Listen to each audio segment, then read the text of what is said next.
The once beautiful Rose Castle now lies in ruins and destruction, with family members, servants, and workers of the Ragnar clan being slaughtered indiscriminately everywhere. In the midst of all this madness, stands the young lord of the Ragnar clan from Rose Castle, doing his best to hold his ground against the mysterious faction. This is a battle for the throne between houses of the Ragnar clan, but our boy does not know yet which house has sabotaged him. But before we dive deeper, here's a little background on the Ragnar clan. This faction is part of a grand ducal clan that protects the empire at the northernmost edge of the continent. The reason the Ragnar clan has been able to solidify themselves as the Northern Wall for over 1,000 years is a special constitution said to have been inherited from dragon's blood. You see, everyone in the Ragnar bloodline is born with exceptional magical power, stamina, and swordsmanship talent. But one particular young lord wasn't so lucky, and he's the protagonist of our story, known as Theo, the bastard heir of Ragnar. The opponent he is facing is apparently his instructor and his swordsman tutor, who betrayed the Rose Castle, which is part of Ragnar clan. But our hero does not know his opponent's true identity yet. This filthy man just mocks our boy, calling him a talentless fool who's good for nothing, even though he comes from the prestigious Ragnar lineage. When he pulls off his mask, Theo's eyes widen in disbelief as he struggles to believe that his master, Rendon, would be the one to betray him. The man keeps berating Theo, saying he watched him train tirelessly every morning despite his lack of talent. He says it was a pitiful sight because no matter how hard Theo worked, it wouldn't get him anywhere. He laughs heartily, while Theo can only grit his teeth in anger, taking all the cruel insults. Theo finally tries to stand up for himself, and shouts about how this bastard infiltrated Rose Palace just to teach him those useless techniques, only to betray him in the end. But Rendon doesn't appreciate his disciple yapping back, so he swings his sword and cuts off Theo's arm. The poor guy screams as blood gushes out, and he eventually falls to the ground. Rendon feels pretty tired of hearing his disciple blame him, so he grabs Theo by the head and hoists him up, letting him know that everything happening right now is because of him. He forces Theo to look up at the Rose Castle burning, and reminds him that it's all his fault that his family members are dying. All this destruction rests on his shoulders because he's a talentless fool. Right at that moment, another guy drags his mother's lifeless body over to him and drops her on the ground. Rendon tells our hero that the reason she's just a lifeless corpse is also his fault. He emphasizes that it's all on him because he's the only useless trash in a clan of formidable warriors. Devastated to see his mother's lifeless body, Theo makes one last effort to fight back. He grabs his sword and charges at this bastard. But just as he lunges, a sword comes flying through the air and drills right through his guts. He falls almost 3 meters away, and the guy who sent the sword flying is annoyed to see his friend yapping and tells him to just finish the brat off. Rendon apologizes for this, claiming he was just trying to take a walk with his disciple down memory lane. Meanwhile, Theo begins to notice the world around him fading away. Just like in every typical reincarnation story, he thinks about how pathetic his death is and regrets not having any talent. With those final thoughts, his world goes dark. But as you might expect, this isn't the end of his life. A system window announces that he has died, and his death has triggered a special trait in him, and he will be sent back to a regression point with his new trait. Theo finally opens his eyes for the second time, and the first thing he sees is that treacherous Rendon right in front of him. It looks like they're in the middle of sword training. Rendon tries to snap him back to reality for being so absent-minded, but Theo still has no clue what's going on. He wonders if he's having flashbacks of his life, and can't believe that the face he flashed back to is Rendon's annoying mug. It feels like a cruel joke from the universe. Suddenly, a system window pops up in front of him and he stares at it, completely clueless. The system window tells him to punch Rendon in the face as part of his tutorial quest. At this point, Theo is more confused than ever about what the hell is happening. He wonders if this is how flashbacks are supposed to work. He also notices that Rendon can't see this system window either. I guess Theo isn't complaining. He just drops his training stick, balls up his fist, and with all the power he can muster, lands a solid punch right on this bastard's face. When the punch connects, there's no change in Rendon's expression. He has no clue what this moron is trying to do. Meanwhile, our boy smirks to himself, thinking about how everything feels so damn realistic. Rendon finally responds to the punch in anger and throws a solid attack at Theo, sending him crashing backward. Theo is annoyed that he has to endure this pain in his flashback as well. Meanwhile, the bastard master just sighs and explains that he understands why Theo might be frustrated, especially with the awakening ceremony coming up soon, and his lack of progress. But he still can't forgive a student who lashes out against their master. The mention of the awakening ceremony shocks Theo because that event happened almost 10 years before his death. Rendon keeps on berating him for his behavior and walks away, saying he'll see him in the next lesson. The other clan members snicker among themselves, thinking about how this imbecile is blaming his master when he's the real talentless moron. While his peers continually shower him with insults, Theo finally starts to understand what's going on. He begins scratching the ground and can feel it clearly beneath his fingers. Then he looks at the injury Rendon inflicted on him, and the realistic sensation hits him hard. It becomes clear that he isn't just flashing back. He's actually come back 10 years in time to when he was only 17 years old. Right on cue, a system window pops up in front of him, congratulating him for successfully completing the tutorial quest. As a reward, Ragnar's talent has been activated. The system asks if he wants to receive the reward, and without hesitation, he presses yes. Arcane energy shimmers in the middle of his chest, as the system confirms that he has received his reward, and that all his stats will now increase at an incredible speed. Back in the Rose Palace, we see that same filthy bastard is having tea with Theo's mother. He reports to her that he's never seen anyone as talentless as her son, but then he flashes a broad grin, saying that's precisely why he's here. The true teacher, Randon, will do his best to make Theo strong enough for the awakening ceremony in 5 months at least. The Lady of the Rose Palace, Cecilia Ragnar, says she'll happily leave him in Randon's capable hands. She also hands over a bag full of gold coins, telling him to give Theo a bit more attention. The filthy bastard takes the money and tries to reassure her that she doesn't have to worry. In response, she says she isn't worried at all because she believes in her Theo. Later, we see Randon walking down the corridor with the bag of money in his hand, grinning. He's thrilled that he's getting paid such a handsome amount to teach Theo absolutely nothing. He smirks to himself, thinking how mother and son both are imbecile. Not only is he getting paid to train someone from Ragnar's direct line, but he's also going to be rewarded by his other master for leaking all of Theo's secrets and sabotaging his growth. It's an opportunity he's never had before. We then also see Theo in the corridor, sprinting at full speed, and he zooms right past Randon. His so-called master just scoffs and calls him an idiotic loser as he runs by. Theo is running to meet his mother, and as he approaches, he calls out to her. When she turns around, she sees him completely out of breath. Without a word, Theo hugs her tightly and begins to cry, overwhelmed by the feeling to see her alive. This moment finally convinces him that he really has returned 10 years into the past. The painful memory flashes in his mind when Randon forced him to watch his mother's lifeless body. But now, seeing her alive fills him with genuine happiness. He is now determined to change the future for her sake. If that mysterious system window is real, he knows he can grow stronger with the help of Ragnar's talent trait. He's sure he'll be powerful enough to hold his ground in the damned war for the throne. Most importantly, he's determined to get strong enough to take revenge on that piece of shit Randon. The second tutorial quest arrives, telling Theo to train his body to the limit. It's still early in the morning, and the sun hasn't even risen yet, but Theo is already hard at work, fueled by thoughts of revenge against Randon. He knows he needs to get stronger as soon as possible. In his previous life, he was part of an intelligence agency known as Black Word, but he was relegated to the information and was never given any major role because he lacked the combat skills. He never expected he would end up using the information he gathered back then like this. One thing he remembers is the potion that greatly empowers the body, known as the Bloody Sword Emperor Elixir. Its true worth will be revealed in the future through the secret manuals. Most importantly, he recalls the extreme training he had given up on because of his lack of talent. But now that he has the Ragnar talent, he's sure that he can gain strength if he works hard. His face twists with happiness as he notices that his running speed is increasing, and the system window promptly shows his progress as well. Other clan members have also appeared in the training halls, and they're quite bewildered to see him running without getting tired. They wonder if he's always been this fit. Afterward, he swings his sword and can definitely see that he's swinging faster than ever before. A few days later, we find him practicing in the dead of night. It's then that we also meet the training ground manager, Evelyn Nervaville, who is yawning and feeling tired. She reflects on how he's been training without sleep for days, and she starts to wonder if he really is the talentless fool people say he is. On the other hand, Theo is so tired that he feels like he's about to collapse, but seeing that progress bar going higher and higher keeps his spirits up. Just last night, he was totally wiped out from all the training. He had hit 90% progress, but right at that moment, his percentage dropped to 89 just because he took a little time to rest. That's exactly why he's been practicing relentlessly, pushing himself without a second thought about what speed even means. Now he's hit 98%, so he picks up his speed, knowing he's almost there. After this final push, he's exhausted and can barely breathe, but there's still 1% left to achieve. Somehow, he manages to push through, and finally, his sweat pays off as he sees the 3-digit number he's been craving for so long. The system promptly congratulates him for successfully completing the tutorial quest, and informs him that he has obtained the Dragon Heart as a reward. But before he can read all those juicy details, he just faints from exhaustion, while the system hovers over him, asking if he wants to receive the reward now. His hand trembles as he tries to lift his finger, but he manages to press the yes button. As soon as he receives the reward, a blue light engulfs him, and the hall manager watches in disbelief as he undergoes this power-up. A while later, we see him in a room. As soon as he opens his eyes and looks around, Evelyn appears and reassures him that he's in the break room of Training Ground 4, and reminds him that there was no need for him to push that hard. When Theo spots her, he recognizes her right away, which surprises her that he remembers her and goes on to introduce herself formally as the manager of the 4th training ground. She explains that he lost consciousness while training alone earlier in the morning, so she brought him here to rest for a while. He thanks her for her kindness, and she offers him some water while reminding him that, within the Ragnar clan, opening one's mana hall before the official awakening ceremony is strictly forbidden. Theo has no idea why she's bringing this up but agrees, saying he's aware of the rule. She then asks if he knows why did he break it. He still looks unsure and asks why she's questioning him like this.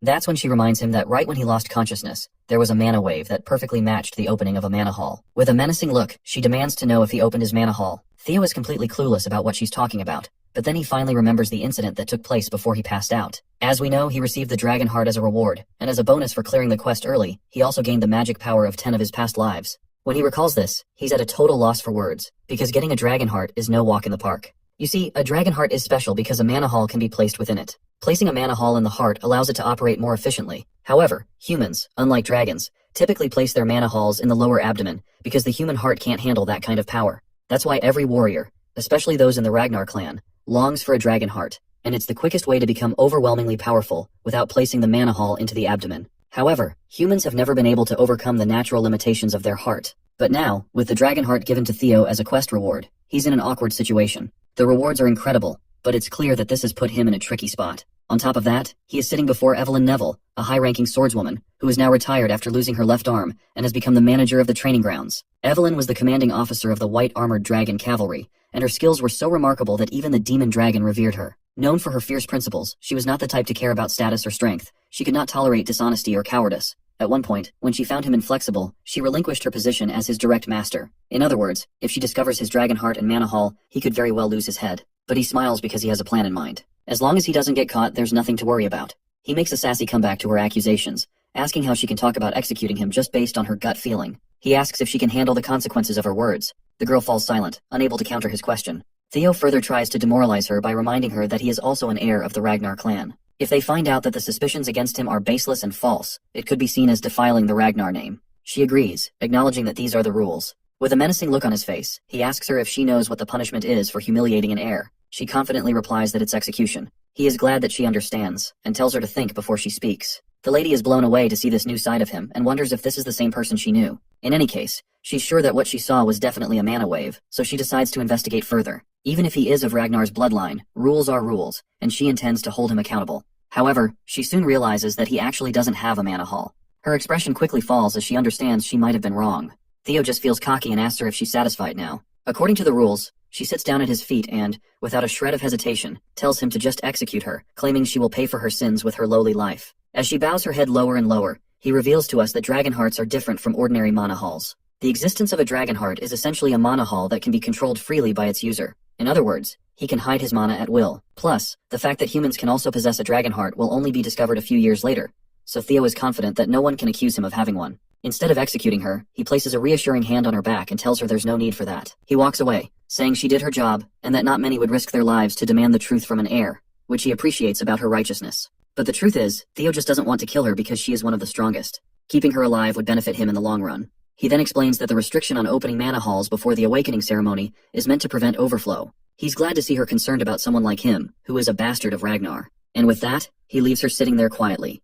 Theo walks confidently, feeling on top of the world as he recalls that not only does he have the dragon heart, but he also gained 10 years worth of magic power from his past life. A few days later, we run into this shithead once again, screaming at Theo, telling him to swing a bit more to the right. It seems like Theo is pretending to be weak, and it's getting harder to listen to Randon insult him every chance he gets. Theo can't help but notice how this bastard is subtly but deliberately teaching him weird sword techniques. He's becoming more certain that there's a mastermind behind Randon's actions, and he's convinced that the person who gave him that final blow in his previous life must be the true mastermind. Theo decides it's time to find out who that mastermind is, and a smirk spreads across his face as he realizes what he should do next. Randon, meanwhile, keeps yelling at him, and that's when Theo snaps the stick he was holding in two. He lets this jerk know that he can't listen to his yapping anymore because his lessons are utter trash. He further asks this piece of work how he even became a mid-rank swordsman with the trash skills of his. To further provoke him, Theo reminds him that he'd probably struggle even against demonic beasts. Of course, Randon takes the bait and is fuming at this point, but Theo isn't backing down either. He strides toward the old man and makes it clear once again that his skills are pathetic. We soon learn that Theo's plan is to provoke Randon into resigning from his position.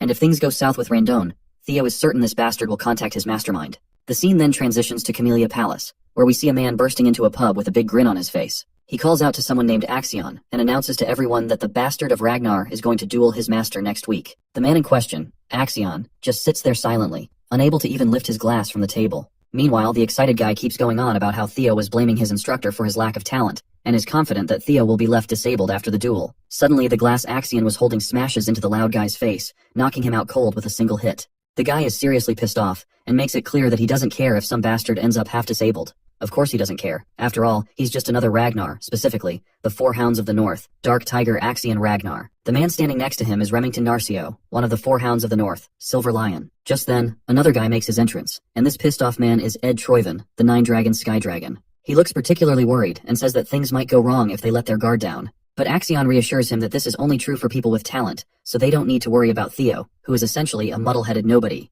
However, Ed points out that with the Ragnar clan, unprecedented things can happen, even from the slightest possibility. Axion responds that it's actually a good thing that Theo is trying to mess with Randon, which means that the instructor should be more than capable of handling our boy. A week later, people gather at Training Ground 4, and it's not just members of the clan, there are also other big shots in attendance. In the arena, we see Theo, who appears quite anxious standing under the gaze of hundreds of spectators. He curses himself, recalling how he just wanted to get this shithead fired after the humiliation, but things have spiraled out of control. However, he isn't too worried since this was supposed to happen, and he's fired up to get revenge on Rondon. The system notification confirms that his third tutorial quest is to fight Rondon and win. We then flash back to a moment when Theo confronted Rondon about his pathetic skills, telling him that he's fired and can get lost. Rondon tries to protest, claiming there's still time left on the contract, but Theo counters that since he's fired by the employer himself, there's nothing left to discuss. Theo would have loved to punch this bastard in the face, but he isn't sure about his abilities. On the other hand, Rondon can't afford to get fired since he hasn't accomplished his main goal yet. As he walks toward our boy, trying to convince him otherwise, a system window flashes right before Theo's eyes, stating that he must fight and win against Rondon. This blindsides him, and at the same moment, Evelyn Neville pops into the scene, encouraging Theo to resolve this matter the Ragnar way, which is the rule of the strong. A sword match will decide everything, eliminating the need for a tribunal. They should just follow the will of the victor. The old bastard finds his chance and quickly agrees that this is a brilliant idea to solve the dispute. This leaves Theo at a loss for what to do while Evelyn keeps insisting that this is a great idea. However, Theo isn't so sure about it. He doesn't feel ready to beat this bastard yet. But eventually, Theo finds himself confronting Rondon. The people in the crowd smirk among themselves, sharing how pathetic Theo is. They whisper that he doesn't even know how to swing his sword, and are sure he's going to get crippled today, because there's no way he can beat a mid-rank swordsman. Rondon then cockily tells our hero that if he apologizes now, he'll pretend nothing happened, as there's no need to risk his life over his pride. But Theo has sass for days and fires back, saying that Rondon should be the one apologizing. He warns the old bastard that if he doesn't want to become a one-armed swordsman, it would be best for him to accept that he's been fired and leave quietly. Rondon simply smirks with a big grin on his face, thinking about how this fight is in his hands. He decides to take advantage of the opportunity to kill Theo while pretending it's just an accident. Once the battle starts, Rondon invites our boy to come at him first, offering the first strike as his teacher. Theo charges at him with his sword raised, and everyone's jaw drops when they see this imbecile charging recklessly, not even knowing how to swing his sword properly. Rondon delivers a few sword strikes, but Theo manages to safeguard himself. Meanwhile, the old bastard continues his barrage of swings. As he corners Theo, he thinks to himself that this is the obvious result. After all, Theo isn't even a low-ranked swordsman, he's an apprentice swordsman. He strongly believes that while Theo's skills may have improved slightly, it's still not enough. He admits that if Theo were at least at the level of the Four Hounds of the North, it would be a different story. But in his mind, there's no way this imbecile from the Ragnar clan could ever beat him. The scene then transitions to a few days earlier, where Theo turns to Evelyn and asks her what she was thinking when she suggested the match. She simply replies that she was trying to help him. If he wants to cut Rondon out, he needs to be strategic about it, as she strongly believes Rondon has someone backing him up, so just firing him won't solve the problem. Theo asks her how she knows all this, to which she responds that it was obvious since Rondon was teaching him a bizarre sword style. She had someone secretly investigate him. Theo is bewildered to hear this. Evelyn didn't bother to catch this person in his past life,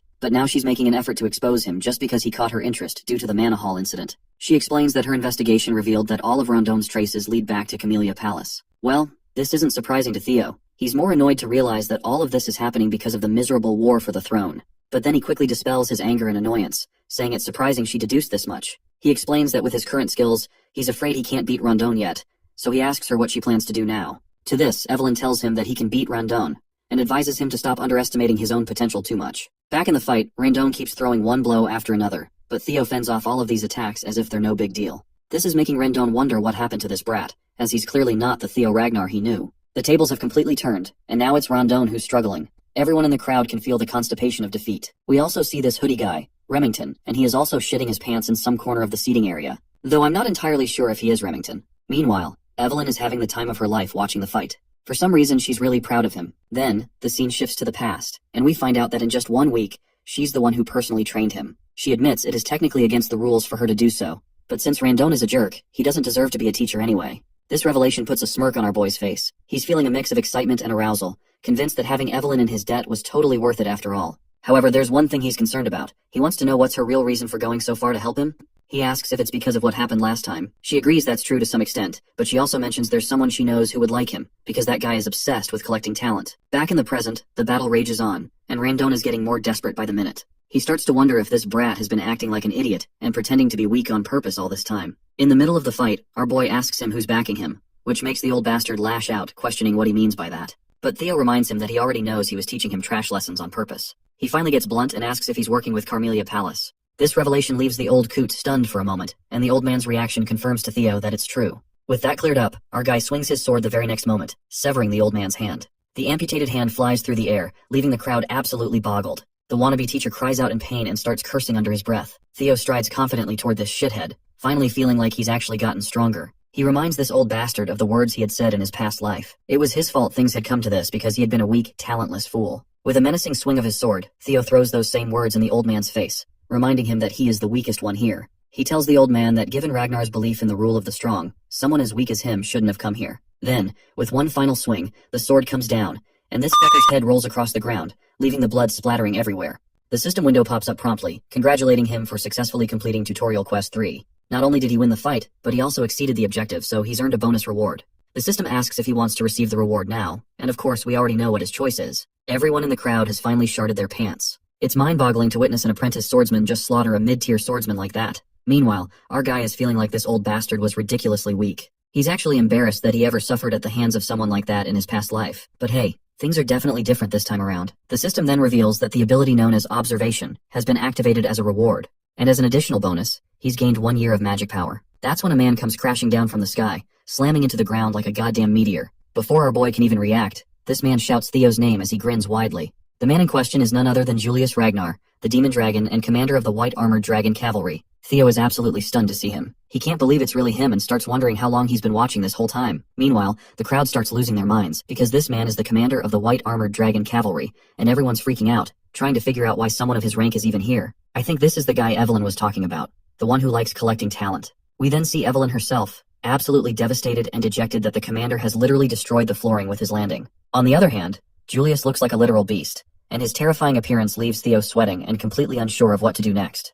But his worries seem unwarranted as the man just laughs, flashing a big broad grin. He looks like a friendlier version of Brutus from Popeye the Sailor Man show. He gives gentle pats to our boy, which let's be honest are not so gentle. He continues to laugh, saying he's quite surprised to see someone carrying this much talent with him. He adds that it was a little disrespectful to kill his teacher, but he admits Rondon deserved every bit of it. Then, he bursts into laughter again as he pats Theo over his shoulder, and then promptly invites him to join the white armored dragon cavalry. Evelyn had already expected this much, while everyone in the crowd is left with their jaws hanging open. They're struggling to believe that the infamous Julius Ragnar has scouted someone as inexperienced as him to join the elite white armored knights. That's when we catch a glimpse of Remington once again. He asks a guy nearby if he's ever heard of a case where an apprentice swordsman who hasn't even undergone the awakening ceremony has been scouted. The stranger looks unsure how to respond and admits he's never heard of such an occurrence. Of course, Remington knows this too. It hasn't happened in the entire history of their world. Meanwhile, we hear our hero's thoughts. He thinks it's impossible to gauge someone's true potential while their mana hall is closed. Even if their swordsmanship is exceptional, their magical power could be lacking. So, no matter how great Julius Ragnar is, he can't be entirely sure if Theo has any potential. Still, he wonders if the demon dragon Julius can see that kind of potential in someone like him. Theo quickly declines the offer to join, doing so flatly, without a shred of hesitation or doubt on his face. Julius is left looking like he just bit into a sour lemon. The crowd is in shock as well, their jaws hanging open at how coldly Theo turned down such a prestigious man. There's a moment of silence in the entire hall as everyone processes what just happened. As the day passes, news of the incident spreads throughout the clan. Everyone is talking about how this young master Theo, seen as an imbecile, destroyed his teacher, and when the demon dragon tried to scout him into the white armored dragon cavalry, he turned down the opportunity. Opinions are divided on whether he's being humble or just arrogant. The scene transitions to Carmelia Palace, where we see a lady who looks pretty pissed off that Rondon has been killed and everything has gone off the rails. She is actually the lady of the Carmelia Palace, Amil Ragnar. A man steps in to assure her not to worry, reminding her that Rondon was a noob, assigned only because of his terrible skills. She brushes it off, stating that his death isn't a major concern. The man speaking to her is her brother, Sky Dragon Ed Troyven, whom we've seen before at the pub. She explains that the demon dragon personally reached out to Theo, and what's even more troubling is that people are saying Evelyn ordered it. This means they can't interfere by assigning Theo a new master anymore. If Theo starts to stand out, it'll become much harder to take control of the Rose Palace. At that moment, Axion enters the scene, casually asking why they're so worried. He reassures them that there's no way the clan head will take an interest in this situation, and their plan can proceed as usual. Emil asks if he understands that the best way to take control of the Rose Palace without offending the clan leader is for Theo to remain powerless. Her son acknowledges this and says he knows it already, adding that he's certain Theo is still powerless. After all, how much could someone like him really have changed? He believes that Evelyn and the demon dragon have always been interested in underdogs, so there's no reason to make a big deal out of it. But Ed Troyven isn't vibing with his nephew's nonchalance and warns him not to take the situation lightly. That's when Axion pulls out a letter and, with a sly grin, says that since his mother and uncle are so worried, he'll just play with Theo a little and remind him of his place. Later, the scene transitions to the training grounds, where Evelyn is giving Theo props for his good practice session. He thanks her back, saying it's definitely different learning from a proper master like her. She then mentions that it would have been better if he had joined the white armored dragon cavalry, and she is curious about why he declined the offer. Theo thinks to himself before responding. He considers how it would be a lie to say he didn't regret rejecting that juicy offer since it was his dream in his past life. However, he just smirks,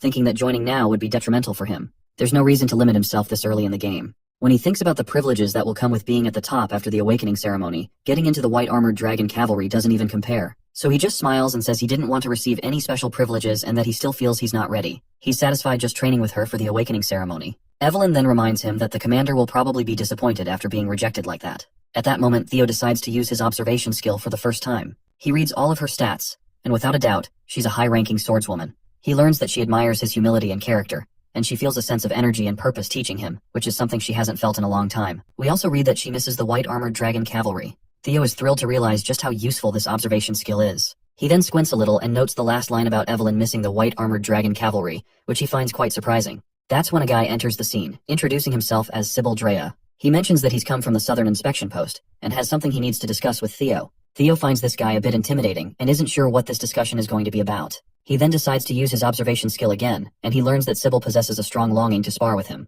The revelation makes him sweat with anxiety, and he feels terrified at the thought of fighting someone with such a scary face. Right on cue, the system notification pops up, showing the 4th tutorial quest. His main goal is to discard the title of Imbecile of Ragnar, and he has already made almost 28% progress. Sybil Drea was quite frank with his intentions. He declared that he wanted to follow the young master Theo. He even honestly confessed that he was one part of the masses that just ignored the seemingly untalented Ragnar. He used to believe that the title of Ragnar's imbecile was a perfect fit. Theo appreciated the honesty, but he could not help but feel a little pissed off. The bastard was practically bad-mouthing him without realizing what he was saying. Sybil had a change of heart when he came to learn that the young master came out every morning to train harder than anyone else. Moreover, he was honored to see the results of such efforts in the fight against that fraud, Rendon Harvey. Sybil reveled at the sight of the instructor's head flying in the air. He was astounded to see Theo's miraculous growth firsthand. The sight of demon dragon Julius Ragnar personally inviting the young master to the white-armored dragon cavalry was etched on his mind. Sybil proclaimed that Theo had become his idol from that point on. He wanted to give up on himself after being called the idiot of the Southern Inspection Office, but that changed when Theo appeared. All he wanted was the opportunity to clash swords with his hero. The young man's frankness was quite shocking. Usually Theo would doubt anyone's true intentions, but the observation skill showed the young man's true nature. Sybil Drea held a strong respect for Theo, and all he really wanted was a spar. Everything points to him being genuine. It was a little unexpected, but Theo was pleased. After taking down Rendon, and as the rumor of him receiving Lord Julius's attention spread, Theo thought that people with their debilitating inferiority complex would swarm to test him. He never expected that there would be people who would admire and willingly follow him instead. That means some people still have Ragnar's pride in their veins. This could work out perfectly, as Theo would need people he could trust in his circle too. He will need competent subordinates if he wants to become the clan head of Ragnar after all. Furthermore, he could use this situation to progress the final tutorial quest to get rid of his imbecile title. It was a moniker that he had never been able to escape from in his past life. With the new opportunities that the system provides, he was determined to completely abandon the shameful title altogether. Theo turned to Evelyn to ask permission to spar, and his new master gladly obliged, urging him to show off his skills. With his blade in salute, he formally introduced himself as Theo Ragnar, the apprentice swordsman of the Rose Palace, awaiting the awakening ceremony under the guidance of Master Evelyn Narraville. The one-armed swordmaster smiled with approval. Sybil Drea clumsily saluted back as he introduced himself as an apprentice swordsman of the Southern Inspection Post. He inherited the swordsmanship of the Kurai clan and focused on the quicksword. Finally, the sparring session started and Sybil blasted off the ground. He looked like a madman going for the kill right from the get-go. Theo blocked the first attack, causing their blades to spark in the collision. The idiot of the Southern Inspection Post was undeniably quick. His speed was the one thing that he was incredibly confident about. Just from their first exchange, Sybil could already feel that the young master's skill was the real deal. Meanwhile, Theo was wondering why the kid was labeled an idiot in the first place. If he faced this guy in his previous life, he would have struggled to take even just a few hits. But of course, he had come a long way from the previous him. Theo went on the offensive and swung his blade to send Sybil flying like a rag doll, losing grip on his sword. For the current Theo, this was child's play. Poor Sybil almost threw up his insides from the excessive force that hit his solar plexus. He eventually crashed against the training area's stands. Fortunately, he wasn't gravely injured. Sybil tried his best to stand up and praise young Master Theo's mastery of the sword. He immediately conceded the loss with gratitude. Theo remained graceful in victory and saluted the young man, telling him that it was a good fight. While holding his sword in salute, he stared at his reflection from the dazzling blade. An idea struck his mind. Maybe he can also use the observation skill on himself. Upon activation, he discovered that it does work. His talents included observation, player, Ragnar, and a bunch more beyond his current access. He's a level 1 swordsman with balanced stats and an abnormally high 190 points in magic power. Now that he has finally perceived stat points, they will be notated with numbers from now on. Under talent, his abilities were on full display. Based on the currently locked slots, he can just keep doing quests to get at least 4 more. Being able to check his own stat values anytime he wanted was also a great discovery. Theo attributed his abnormally high magic power stat to his past life's magic and the dragon heart beating on his chest. What he did not like was his negative 49 points in luck. He wondered if he was cursed to have such an abysmal luck stat. Maybe all the misfortune he suffered in his previous life was all because of this rotten luck. He definitely needs to figure out a way to increase his luck as fast as he can. Theo was so focused on his spar and evaluating his status that he failed to notice the crowd of young men standing all around the arena. They have practically formed a circle surrounding him, their intentions unknown. He considered that no matter how weak and trashy his previous instructor was, that bastard was still a mid-rank swordsman. Since he beheaded Randon, the fraud, and received the approval of a respected commander, the emergence of these young swordsmen was natural. With its rule of the strong motto, there could only be two reactions from the people under Ragnar's rule. It's either they become envious of Theo, or he becomes the subject of their undying admiration. As for the ones gathered in the arena, Evelyn could plainly see their stance. They belonged to the latter. They were amazed to see that the rumors regarding the young master were true. Respect and approval were evident in their eyes. Each of them imagined being in Sybil's shoes for the spar, and each one of them wondered if they could even block Theo's sword. This thought only spurred their desire to clash blades with the young master further. One of these young swordsmen was Eod Nalan. Theo scanned the crowd and was pleased with their reaction. He singled out Eod Nalan, surprising the young man. The young master called him to come forward and have a spar. Eod Nalan stalwartly saluted and introduced himself as the third son of Viscount Nalan, specializing in the double ascension swordsmanship. Theo returned the salute and casually wished for a good fight. Without wasting any more breaths with formality, the fighters assumed positions and started going at it. With each clash of their blades, Theo's basic swordsmanship proficiency steadily increased. Eod was no pushover. He was fast and clever enough to sneak a slash that seemingly had no immediate counter. At that moment, Theo felt like the world slowed down. He shifted the grip on his sword and met the attack with a perfectly angled block. It was enough to make Eod's blade fly away from his hand. The crucial block increased Theo's proficiency in the changing heart swordsmanship. Eod was stripped of his sword. It was a clear and utter defeat in the hands of the young master. The young man acknowledged his loss and gave his eternal approval to Theo. Much to Theo's surprise, gaining Eod's approval also increased his luck. Maybe luck is tied to his reputation. If that was the case, he just found a method to remedy his abysmal luck. He could just keep on fighting until he literally turns his luck around. Next on the chopping block was Banat Ramiro. That was an easy dub. With another gained approval, his luck increased by another 1 point. Then came Eric Moran. He put up a decent struggle, but it was a struggle nonetheless. Next was the approval of Manfred Nonbert. Without stopping his sparring onslaught, he wiped the floor with Manuel Noir. The thuggish-looking Vero Perenc did not even last a whole minute. After a while, Theo was wholly immersed in battle as he continued his winning streak with Daniel Riemann. By the time he was done with most of the young swordsmen, he was itching for more. He called the next challenger, but no one was stepping up to the plate. He fought so much to the point of near exhaustion, but upon checking his quest progress to escape the imbecile title, it had only progressed by 1%. Maybe it's because these people have already approved of him. He might need to seek stronger foes or show off his skills in front of the people who still look down on him.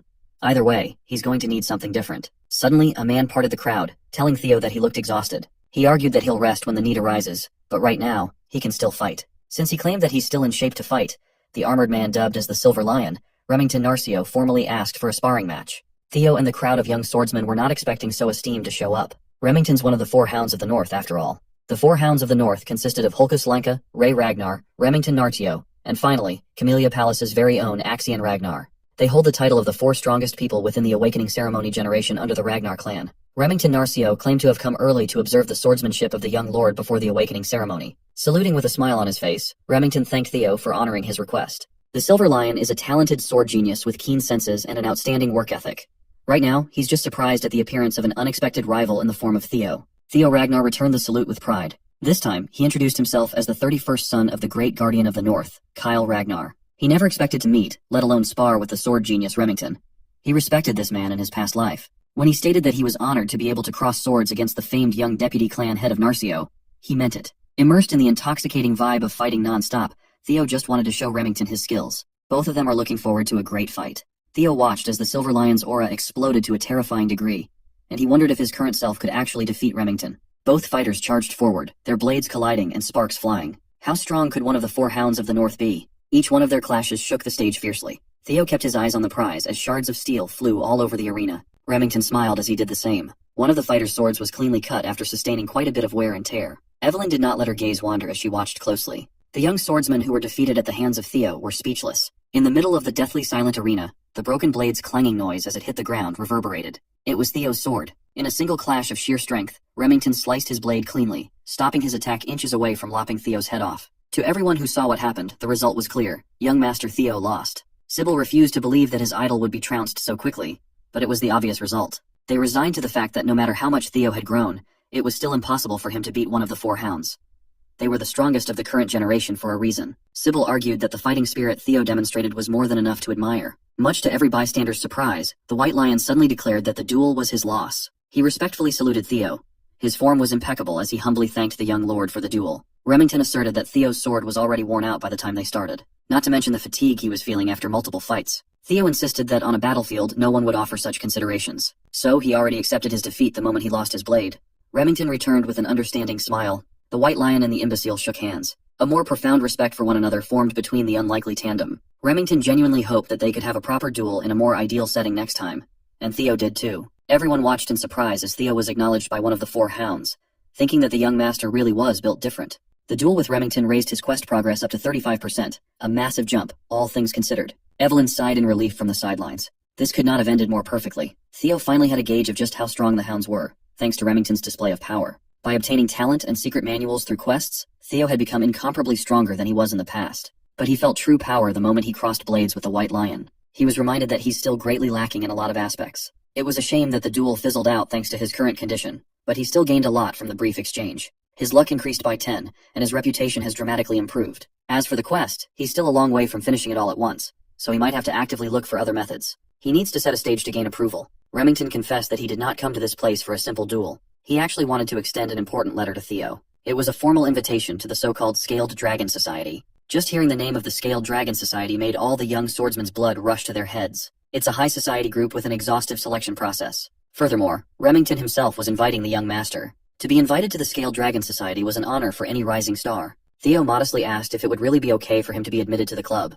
The White Lion hurriedly assured him that he was more than qualified. Besides, he insisted that it was not that serious of a group in the first place. Most of the prominent members simply view it as a social group for peers waiting for the upcoming awakening ceremony. Theo can't discern if Remington had ulterior motives for this invite, but he knows that the Scaled Dragon Society is currently centered around his half-brother, Axion. It's a gathering filled with snakes who look at him with contempt and ridicule. That also made it the perfect environment for Theo to progress in his quest. In addition, it would allow him to do some recon on Axion and the Camellia Palace. Seeing no reason to refuse, Theo took the letter of invitation and formally thanked Remington for going out of his way. He promised to participate and enter the den of his enemies. Remington happily shook his hands, glad to have roped in another rising star. He also told Theo to never hesitate to ask him about anything. The meeting will be in 2 weeks, so that's all the time he has to prepare and set up a plan. Evelyn took a drag of her cigarette, seemingly worried about his new disciple. Moments later, the news of Theo getting invited to the high society gathering reached the Rose Palace. Theo's mom, Cecilia, burst into his room with an excited smile plastered on her face. He was just about to personally deliver the news, but that doesn't seem necessary anymore. Cecilia had already gathered the palace's grooming team to his room. Since he had been invited to participate in something significant for the first time, his mom was naturally excited. It was a club featuring Axion, the son of that cunning Amel, and brilliant talents like Remington. The youngsters even garner attention from the council itself. Cecilia knew that everything, from how Theo dresses to how he composes himself, would be under close scrutiny. She took out a tape measure and started taking Theo's sizes. Cecilia knows that her boy would show no fault when it comes to etiquette, but attire and demeanor are different matters entirely. Fortunately, this was a facet of high society that Cecilia could personally help him with. She used to be a successful actress, after all. She was just glad to be involved and to be of assistance to her dear son. Theo knows that his mother had always carried the weight of having an illegitimate child as a commoner concubine. Cecilia carried the guilt of giving her son such a shameful label, even though that was not her fault at all. In the cold Ragnar clan, where strength trumps all, he could only imagine how hard it must have been for her to have such a weak child in the past life. Cecilia might be acting excited and joyful, but deep inside, she was a mother concerned about her son's well-being and nothing else. She held Theo tightly and assured him that his mother would always believe in him, that he'll be able to do anything. The warmth of his mother's embrace melted the coldness in Theo's heart. She returned the embrace and held his mother with love. This time around, he's determined to work his ass off to stop making his mom worry about him. While she was excited at the thought of her son joining the Scaled Dragon Society, all Theo could think of was pulverizing the whole damn snake's nest. 2 weeks later, the night of the society banquet arrived. Remington personally came by the Rose Palace to pick Theo up in a lavish carriage. As soon as he saw the young man, he thought he was seeing a different person. Theo had ditched his training clothes and obtained some exquisite drip thanks to his mother and the palace staff. Instead of a warrior, he looked more like an aristocrat. Remington commented on his new look, and Theo took it as a joke. The White Lion wasn't joking. He was genuinely impressed by the young master's transformation. Theo had to admit that his body had undergone a massive overhaul. He grew taller, his muscles developed perfectly, and all of this was a result of a mere 2 weeks of diligent training. During those 2 weeks, Remington surprisingly came to see him to train together every day, and they have gotten pretty close now. He also gained quite a decent following with Sybil and the others. Evelyn was saddled with teaching a whole battalion of Theo fanatics when she only agreed to teach the young master for a short interim. It was a lively 2 weeks of training, to say the least. Even now, Theo was still recovering from interacting with so many overeager people. Today, he's headed to his first formal banquet. Remington assured him that there was no need to be nervous, but the White Lion left him with a single warning. He explained that his friend, Axion, can be very mischievous at times. It was actually Axion who made the invitation to Theo, saying he wanted to meet the new rising star. Moreover, this entire banquet had been prepared for Theo's sake. Getting all this information certainly changes things. Not for the worse, mind you. This was actually better for Theo. He's already looking forward to being greatly insulted left and right. At the banquet hall, the Dark Tiger, Axion Ragnar, had already started sipping on expensive booze. He was quite excited to turn the imbecile of Ragnar into his new toy. The carriage pulled up in front of a lavish palace, signaling their arrival at the banquet's venue. Remington and Theo got out of the carriage. The young lord immediately scanned the place. He's about to enter the Camellia Palace, the home court of the scum who instigated Rendon to interfere with his growth. In the past life, they consumed him, his mother, and the entirety of the Rose Palace without mercy. His thoughts of vengeance were interrupted by Remington's invitation to go in. The lively Remington had received news that Axion would personally come and greet them, and he should be waiting at the entrance by now. It was obvious why that bastard Axion invited him in the first place.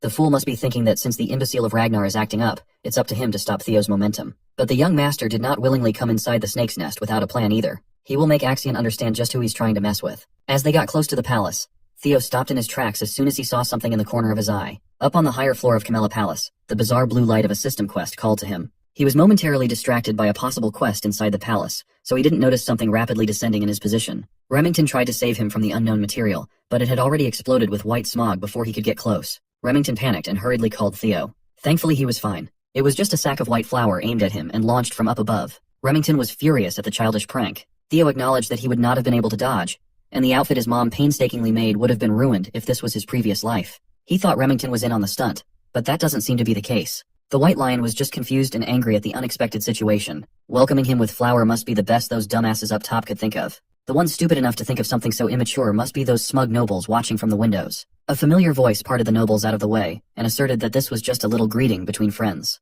A basic courtesy, if you will. Remington wasn't having any of it, though. He really was angry. Axion finally showed his smug face as he insisted that he was just extending a fun greeting to his brother, Theo. Our boy immediately used his observation skills to assess the Dark Tiger. His talents included madness, psychopathy, and overwhelming swordsmanship potential. He's currently expectant at having found a new toy to play with.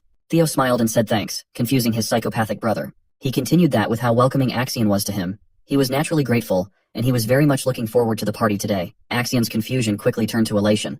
This brother of his had really become fun since the last time they'd seen each other. Finally, Remington and Theo entered the banquet hall, where every member of the promising noble society was gathered. It was an extremely private event, so only a select few were invited to wine, dine, and converse with their fellow talented peers. Everyone was focused on today's special invite. They can't understand why Axion would invite a bum. Even if Theo is also from a direct line of the Ragnar blood, he's still widely known as the imbecile. Having such trash in the Scaled Dragon Society was an unpleasant surprise for most. They had to admit that the drip was cold, though. Most nobles were privy to the fact that Axion was just playing with his new toy. Seeing as the trashy nobles didn't even bother lowering their voices, Remington apologized to Theo, insisting that these gatherings aren't usually this scandalous. Theo was just letting them talk trash about him as much as they wanted. In fact, the more people badmouth him, the better. That would make crushing them later much sweeter. Also, he noticed that the location of the blue quest light was nearby. He was pretty sure that it could be significant, but he doesn't have a natural way to approach it yet. Axion, the host of the party, descended the stairs to ask his brother if he was enjoying the party. Theo forced himself to calm down and just proceed with his plan as he mapped it out. He smiled and thanked Axion for inviting him again. Axion sarcastically apologized for the flower incident a few minutes ago, playfully admitting that he went a little overboard. He closed the distance between himself and Theo in the blink of an eye, grabbing his brother's shoulders tightly as he pressed Theo to accept his apology in front of everyone. Remington wanted to intervene, but Theo interjected that Axion had nothing to apologize for. He insisted on using Axion's words that the prank was just a greeting between brothers. The psycho was at a loss for words. Theo was just too calm and composed to rattle. He laughed and patted Theo on the back as if he was a proud brother. He never knew that the kid had spunk. He had changed a lot from how he used to be when they were little. Axion actually liked him more and more now. The nobles took in the sight of Theo smiling, going along with his brother's whim, calling him Axion's bitch. They even commented on Theo's illegitimate lineage compared to the noble blood of Troy Van. While it's true that they were half-brothers, the nobles believed that Theo and Axion were on an entirely different level, even if they were both Ragnars. Troyvan clan is the swordsmanship powerhouse of the East, while Theo's mom is just a random woman who came from bumfuck nowhere. Theo smiled as he took in the blatant insults that the nobles were hurling at him, letting it fuel the flame inside. One thing the nobles were confused about was Remington's closeness with the imbecile. They started extending the insults to Remington, calling him an illegitimate son of the Narcio family. The White Lion had been on edge since they arrived at the banquet. Hearing these nobles broach a forbidden topic almost made him snap on the spot. Theo reckoned that in just a few seconds, Remington might just go and steal his spotlight. He was thinking of observing and listening to more insults for a little longer, but that won't do now. Before Axion could take him upstairs, he paused. Since he had just arrived, Theo asserted that he should greet his new friends as well. So, he walked over to the banquet table where the snickering nobles were gathered. All of their eyes focused on the imbecile of Ragnar. Theo quietly took a bottle of wine from the table. He walked towards the noble, who was running his mouth about Remington's lineage, and motioned to fill his glass. The noble smugly smiled and asked if he said something wrong. Theo shifted his grip on the wine bottle and swiftly shattered that thing on Blondie's head without mercy. Remington and even the psychotic Axion were shocked by this sudden turn of events. Blondie grabbed his head in agony as blood stained his piss-colored hair. Theo stood on top of him, still holding the bloody broken bottle. The bastard dared to sit up and curse at Theo for humiliating him in front of everyone. Before he could run his mouth with a litany of the usual arrogant noble yapping, Theo sent a kick that broke the bastard's jaw. Theo's straightforward plan had finally started, as his eyes turned cold and crazy. He insisted that he was just giving Blondie a little greeting only to get a hurtful response back. The other nobles stopped in their tracks, scared and confused by what was happening. Meanwhile, Theo's quest progress was starting to go up, reaching 43% now. Remington had spent 2 weeks of training with the young lord, and he knew the guy to not be a hot-headed thug. He considered that Theo might be doing this for his sake. As Blondie continued bleeding on the palace floor, Theo asserted that this was his form of welcome greeting.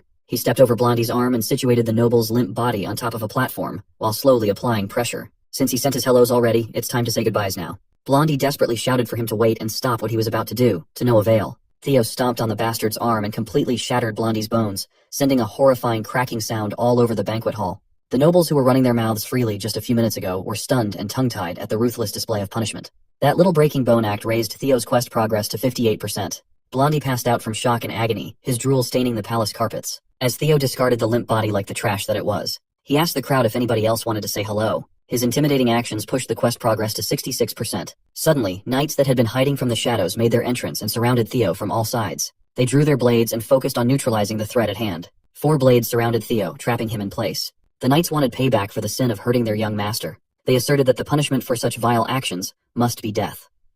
Theo smiled as his plan just kept on getting better. He asked the knights who's the guy he just trashed. They answered that Blondie was the 3rd young master of the Hanavi clan, young master Ian Hanavi. Theo was amused by their confident answer. The Hanavi clan is one of the 6 snow clans that support Ragnar. He knew that the bodyguard knights of these spoiled nobles would not be able to sit by and watch the whole time. They always look down on the imbecile if he starts acting up. So, Theo asked the knights what the problem would be if he roughed up their young master. With a deep sense of pride imbued in his voice, he asked them if the dogs of one of Ragnar's Bannerman clans dared demand his death. Can they really take responsibility for threatening Kyle Ragnar's bloodline? He's not one to tolerate disrespect after all. The knights felt their grips on their swords loosen upon hearing Theo's threat. Their anger for watching their young master ruined was replaced by the innate fear they had for the Ragnar clan. In addition, the oppressive aura the young man was emitting was suffocating them. This was not the imbecile of Ragnar that they knew and routinely made fun of. Now that they're thinking about it, Theo also has the right of succession to the throne as a direct blood of Ragnar. On top of that, Ragnar is the Lord of the North, the overseer who reigns over the 6 snow clans. To declare death to the blood of the dragon is not something that any sane person should do. It is a sin for which the destruction of an entire insignificant snow clan would not even be considered unreasonable. That protection and prestige haven't been applicable to Theo for such a long time as a useless descendant that most people forget. But that won't do anymore. All 4 knights knew that they had made a colossal blunder, and they needed to apologize. But Theo had already issued the kill order to a mysterious presence lurking nearby. The swift glint of a blade blinded everyone with its speed. The next thing you know, 4 severed heads were already flying in the air, night blood staining the palace floor. Theo was as calm as the eye of a storm as the blood of his enemies swirled around him. The mysterious presence he ordered to slaughter the knights steadily landed on the carpet full of grace. It was none other than his master, Evelyn Nereville herself. With more blood spilling all over the place, the arrogant nobles finally felt the threat looming over their heads. This is not a joke anymore. Theo's quest to escape the imbecile of Ragnar title had reached 70% completion. Axion had no choice but to watch as his banquet turned to Theo's show of force and dominance. Evelyn looked at his disciple and asked when he realized that she was tailing him. Well, it was a given really. He doesn't exactly know why she followed him all the way to Camellia Palace, but thanks to her, Theo will be able to turn the tables on these morons without worry. As the crowd was stunned into silence, they seemingly waited for Theo's next action. The night before the banquet, Commander Julius paid Evelyn a secret visit. He came to rag on her about not taking in any more disciples, yet diligently training her new student every day. Evelyn must have gotten used to this brute sneaking into her quarters, as she didn't even want to entertain his games. Recently, Julius's only joy in life has been tormenting his former comrade.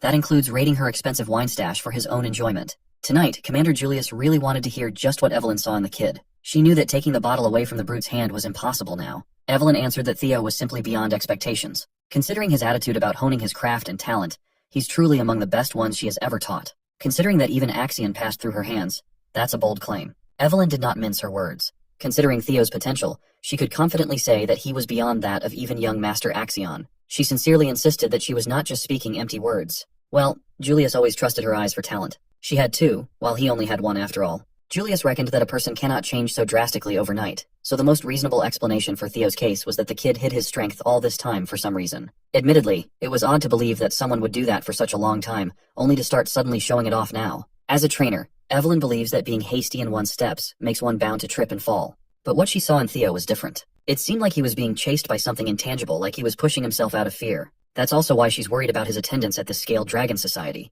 Julius finished the bottle of wine and ascertained that the Axion brat really was worthy of worry. He was also the one who suggested that Evelyn should just follow the kid to be safe. Commander Julius feels like something will happen at the banquet. It might be different from what Evelyn's worried about, but something will definitely happen. Being a Ragnar himself, he knew from first-hand experience that when wolf cubs who are hungry for blood gather, they start to establish a hierarchy. The commander laid out a uniform on the table and urged Evelyn to try to tempt Theo to join his unit once more. Not only the kid, but Julius also wanted Evelyn back in the white armored dragon cavalry. He refused to give up on Evelyn. He doesn't want her to retire just because she can't ride a dragon anymore. She has to come back and take responsibility for what she started. Julius exited Evelyn's quarters, thanking her for the delicious wine. She lost an expensive bottle, but she might have just regained her purpose. Back to the present.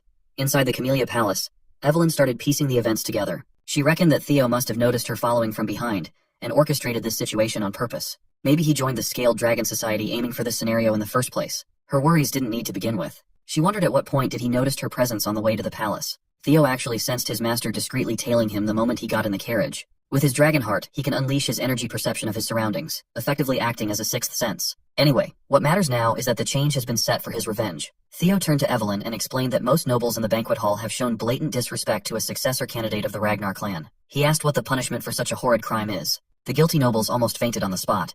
They knew exactly what the punishment was. Evelyn, ever a stickler for the rules, stated that depending on clan laws, immediate execution of the guilty parties is enforceable. Theo smiled and he set it up. Evelyn perfectly finished it off. Acting like a magnanimous man, Theo asserted that the offenders are just children who haven't even been through their awakening ceremony yet. He would be satisfied with just taking one arm from each criminal to consider the sin forgiven. Evelyn acted quickly. She was an unstoppable slicing machine aimed at the bratty, panicking nobles of the Scaled Dragon Society. The second son of the Byron clan tried to move out of the way, only to get his right arm severed. The first son of the Red and White Mercenary Corps screamed in agony as his blood spurted from his stump. The dainty arm of the fourth daughter of the Ceres Merchant Guild was not spared. The third son of the Clark clan tried to run, but outrunning Evelyn was practically impossible. When the first daughter of the Howard clan got turned into a one-armed Stumpy, Theo's quest had reached 79% completion. One of the pathetic nobles crawled towards Axion or Axe for those close to him to beg for help. Axe just repeated his brother's words. He can't intervene as this was just another form of greeting. The crawling noble saw a glint of blade in his periphery, and then his arm was sliced cleanly, his blood almost staining Axion's clothes. As the first son of the Parink family twisted and turned in anguish, Axe looked at his former teacher. Evelyn nonchalantly met his gaze and nodded. Axe never expected to meet his former trainer in the middle of such a grisly sight. Evelyn saluted with her blade. Axiom observed the bloodied banquet hall and ascertained that Evelyn only aimed for the ones who made outright comments about the bloodline. Theo made it so that even as a fellow successor candidate, Axiom would not have the authority to stop the slaughter. It only took Evelyn a few minutes to cut the right arms of 14 people under Theo's orders. As for their status, they can still take their arm to a priest right away and get them reattached. But their lives as swordsmen will be a different matter. Everything went just as planned. Axion was more interested in how Theo got both Remington and Evelyn to his side. Theo Ragnar, the imbecile of the Rose Palace, had evolved into something terrifying. The psycho in Axion rejoiced. He really wanted to crush this brother under his foot. Since he had finished what he set out to do, Theo called Evelyn and Remington to leave the premises. They slowly made their way out of the palace with the frightened stares of the remaining nobles fixed on Theo. The brothers stared at one another's eyes. They didn't need to say a word. But before they departed, Theo grabbed Axion's arm. He gripped tightly, tight enough to wrinkle his brother's suit. After a quick second, Theo let go and waved goodbye, telling Axion that he had a ton of fun in this bloody banquet. The final tutorial quest to escape the imbecile of Ragnar title was finally completed. Axion was fuming. He wanted to make a move right then and there, but he knew it wouldn't be wise. The psycho vented his anger by crashing out of his own home and screaming Theo's name at the top of his lungs. With all the tutorial quests finished, no one would dare to call Theo the imbecile of the family. The tutorial is finished, but his true revenge is only getting started. His reward for literally changing his public perception was an experience elixir, a tonic that instantly raises one's level by 5 if the user is below level 30. News of the bloodshed quickly reached the ears of other palaces. Anyone would be shocked to hear that Axion's prestigious Scaled Dragon Society was torn limb from limb, literally and figuratively. As for Theo, he was on a very celebratory move after flexing on those nobles. His subordinates took him to a pub in celebration of his flashy and gory high society debut. Every one of his followers was there. Even Evelyn stopped by to get some drinks. He wondered how the Scaled Dragon Society was feeling after being done in by a man they loved to call an imbecile. Inside the Camellia Palace, Imel Ragnar is in disbelief after learning that not only did they give the MC justification for his actions, but he also chopped off everyone's arms in front of Axion. Axion answers positively, which makes her feel frustrated since it makes no sense to her, and she remembers warning Axion beforehand not to take things so lightly. She is disappointed to hear that they didn't just try pressuring him into submission, but have given our boy complete authority to go wild. Axion tries to defend himself and tells her that once Theo gets recognition, it will be hard to conquer the Rose Palace, assuring her not to worry. However, she tells him to reflect on his actions and doesn't agree to listen to him any further. She points out his mistakes, which almost caused their great plan to get ruined. Axion decides to listen to her and leaves. Emil wonders who Axion takes after to be so obnoxious. Ed Troyven replies that Axion resembles her when she was young. She's not in the mood to joke around, so he apologizes and assures her that the incident might not be worth worrying about so much. He explains that the Rose Palace has been a part of the clan head's harem, so it's very difficult to get its ownership. Even though it has been outside of the clan leader's interest since it's a place where riffraff gathers, it still has the support of the clan leader himself. He shares his plan that all they needed was justification. And thankfully, since our boy Theo has created chaos at the scale of the Dragon Society meeting, he is slowly becoming the representative of the Rose Palace. By using the incident as justification, they can suppress the MC through legal procedures. Emil is left speechless after hearing this and contemplates that the reason she was afraid of Theo becoming stronger was that she feared his power and influence would expand over time if the clan leader focused more on the Rose Palace. However, by using Theo, who is slowly becoming stronger, she realizes the Camellia Palace can suppress him through legal procedures, and the Rose Palace will have no other choice but to bow down in front of the Troyvens. She believes the plan might actually work, and asks Ed how long it's going to take to prepare. The guy assures her that all preparations are already finished, and tomorrow morning when she wakes up, she will hear some great news. He comforts her and tells Emil that she can enjoy a bath and sleep well for the night while sharing that he has prepared an aromatic candle for her from the South Akron volcanic region. Emil decides to depend on her elder brother and shows her gratitude.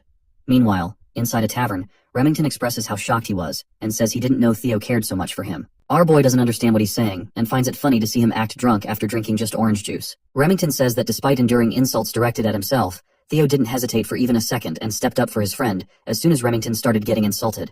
He feels embarrassed and regrets not doing anything. Remington looks at the MC and feels surprised that Theo has been enduring the times when everyone looked down on him and saw him as an untalented, useless child. But he still ended up not giving up and becoming stronger. Even against opponents whom he doesn't have a slight chance of winning against, he showed strong willpower to win his battle against the Camellia Palace, which no one defies. Remington recognizes that Theo has the courage to wield his sword without any hesitation, and Theo did all that just for him. Theo's friend starts to get teary, and he realizes Remington has greatly misunderstood the situation. The guy gets up and tells our MC that despite the orders of his clan, he wants to follow a different idea and shares that he wishes to follow Theo. The people observing both of them start cheering and call the MC and his friend amazing. Theo tries to clear the misunderstanding, but Evelyn telepathically tells him to just let his friend be. He notices her, and she shares that it's not a bad misunderstanding, and that everyone probably intends to get along with our boy. After hearing this, he starts to smile, but understands that he is nothing special, since all of his powers are thanks to the status window. He looks at his own stats and realizes that whatever he has gained is thanks to the status window, while recalling that at first, he assumed it was a fragment of his own regrets. However, seeing how detailed this is, he realizes the status window is something else. He gets a vague sense of déjà vu but decides not to care about it since it's helping him improve. After the Scaled Dragon Society incident finished, the MC notices that his level has increased. Whenever a level up occurs, the system gives him points that can be used to raise his stats. Theo understands he can increase his abilities however he wants, and feels scared of the shining future that someone like him, who has so much potential, will bring. Evelyn sees his evil smile and gets concerned. Theo decides to prepare for the counterattack of the Camellia Palace first, and asks Remington if he is willing to help our boy with something. His friend assures him he can ask anything, a bit surprised to be called Remy in such a friendly manner. Theo pulls something out, and while giving it to Remy, he shares that the war for the throne between our boy and Axion is going to begin soon, so he needs help in the preparation for when the time comes. Remy becomes silent, recalling that in his past life, Remington became the clan head of Narcio, and the clan's forces became powerful enough to confront the Ragnars. The MC realizes how valuable this opportunity is for him to pull Remy to his side. He gives Remington a piece of paper, and the guy assures him that since he has already pledged loyalty to our boy, he will do everything in his power to help. Theo shows his gratitude, and suddenly someone barges into the tavern while screaming Theo's name. Everyone becomes surprised as some knights barge in and announce that under the sword of law, Theo is under arrest for assault, threat, and intimidation. Evelyn calls it complete bullshit, but our boy tells her to calm down and moves forward to see the arrest warrant.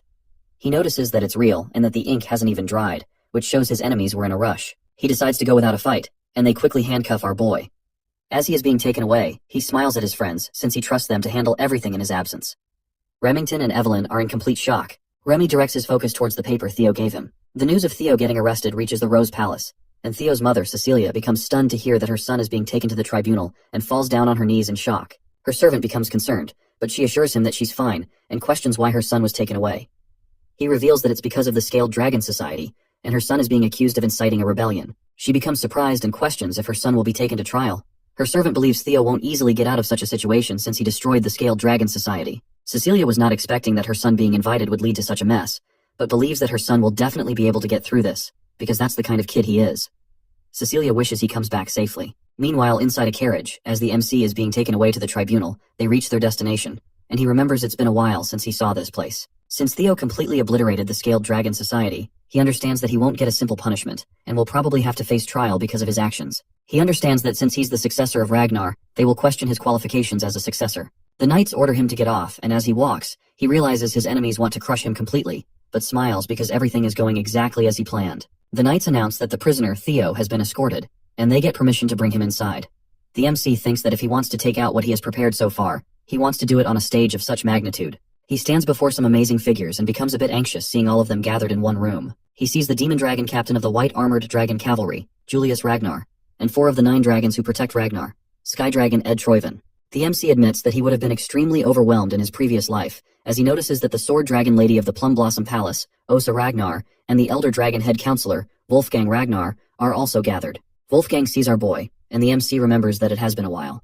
He was not expecting to see Wolfgang in this place. Our boy understands that Wolfgang values bloodlines, so to him, a half-blooded illegitimate child like our boy must seem completely disgusting, and he notices Wolfgang does not even try to hide it. The man asks our boy if he is aware of the fact that he was summoned to answer for his crimes. He continues to tell our boy that the Byron clan, the Ceres Merchant Guild, the Red and White Mercenary Corps, and even the Hanavi clan are all cutting ties with the main family because of his foolish actions. Wolfgang becomes angry and calls him a bastard, questioning if he can bear the damage he has caused. He makes it clear that our boy is going to be held accountable for dragging Ragnar's honor through the dirt. Theo agrees with him and admits that he was far too careless. Instead, he should have cut off their heads, not just their limbs. Everyone becomes shocked, but the MC continues to tell them that all the other clans are their subjects. He says the Lord has given them land and honor, and the subjects are the ones that need to offer their loyalty and lives to the Ragnar. This is the way of chivalry, and despite knowing this, they defied their lord. The MC shows his frustration and says that if he had known about their insolent behavior, he would have severed their heads instead, and tells Wolfgang they should be punished to restore the principles of chivalry. He says he could not just sit by and watch Ragnar's honor, maintained for over centuries, get trampled on. Everyone becomes speechless while Julius calls our boy impressive and expects he will be given a normal punishment after the justification. Wolfgang thinks that the MC is mocking them with his sophistry, but Osa Ragnar understands his opinion and admits that Theo is correct. Wolfgang is surprised to see her take his side. Osa explains that Ragnar is strong, but it's not truly great, so they still need to listen to the voices of their vassals and knights. Otherwise, their clan will inevitably fall because she thinks that they can't rule the world with power alone. He understands her, and decides to keep that in mind. The MC observes that the first wife of the clan head, who is the best swordsman in the north, is fortunately taking his side, and is not hostile toward him. He is surprised by her actions and doesn't understand why she is doing that. Osa hopes our boy understands that the punishment he is going to receive is justified. He asks about the punishment, and Wolfgang tells him he will get 3 months of probation. Theo shares his wish to participate in the ceremony, which angers Wolfgang, as he thinks our boy is talking back. But Osa decides to take his words into consideration and allows our boy to participate in next year's awakening ceremony. Ed believes that it has already been decided that the children Theo injured will be participating next year. But thanks to the demon dragon's interference, our boy got a lighter punishment. Ed is satisfied with the results of his plans and knows that the delay of the awakening ceremony brings dishonor within the Ragnar. And since the MC is the one representing Rose Palace, for him to carry such dishonor will allow the Camellia Palace to forward take the Rose Palace. He starts smiling and believes that as his plan is put into motion, our boy won't be able to do anything about it, and he will have no choice but to accept defeat. Ed knows that if Theo decides to appeal, he will get killed, but Ed believes our boy is not that foolish. The MC announces that he wants to appeal, surprising not only Ed, but everyone else as well. Ed tries to stop himself from smiling as he calls the MC a huge fool, since his arrogance has no limits. Ed looks happy that things are becoming easier for him. Julius questions if our boy is aware of what it means to appeal. He answers positively and understands it's not something that can be resolved with just 3 months of probation, so the demon dragon definitely pulled some strings. But he decides to follow his plan, and tells them that in the strong and proud Ragnar, appealing means war. Theo is not planning on taking even a slap on his wrist, and says that in the end, only the strong speak the truth. He thinks he should be rewarded for his actions, which leaves everyone speechless.